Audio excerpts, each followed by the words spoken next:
brought to you by V-Guard. Gir સોમનાથમાં smart digital વીજ મીટરનો વિરોધ. સોમનાથ વેરાવળ ડિવિઝને સ્માર્ટ મીટર લગાવવાનું શરૂ કરતા લોકોએ વિરોધ કર્યો. વેરાવળ સોમનાથ તાલાળા સુત્રાપાડામાં લગાવવાના છે સ્માર્ટ વીજ મીટર. વિરોધ વચ્ચે 400 મીટરો ઇન્સ્ટોલ પણ કરી દેવાયા.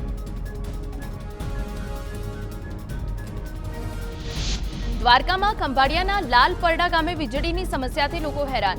રજૂઆત કરવા છતાં સમસ્યાનું સમાધાન ન આવતા ગ્રામજનોમાં રોષ. અંતે લોકોએ વીજ ફીડરનો ઘેરાવ કરી રોષ વ્યક્ત કર્યો. અધિકારીઓએ સમસ્યાના નિરાકરણની બાંહેધરી આપતા મામલો ઠાળે પડ્યો.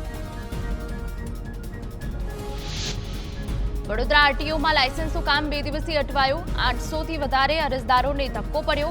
વરસાદથી ટ્રેક પર પાણી ભરાતા 4 વ્હીલરના ટેસ્ટ બંધ કરાયા. રાજ્ય સરકાર 2 દિવસમાં સારથી સોફ્ટવેરમાં અપડેટ કરશે.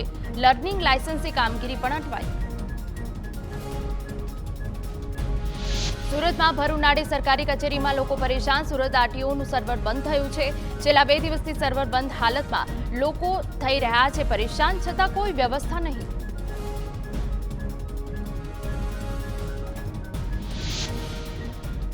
ભરૂચના ઉમેદવારો વચ્ચે મતદાન બાદ પણ જંગ યથાવત. ડેડિયાપાડા તાલુકા પંચાયત ભાજપના મનસુખ વસાવા અને આમ આદમી પાર્ટીના ચેતર વસાવા સામસામે આવી ગયા. મનસુખ વસાવાની ઉપસ્થિતિ સામે ચેતર વસાવાએ વાંધો ઉઠાવ્યો. કયા હોદ્દાના કારણે મનસુખ વસાવા ડેડિયાપાડા તાલુકા પંચાયતમાં બેઠા છે તેવો સવાલ કર્યો. Brought to you by V-Guard.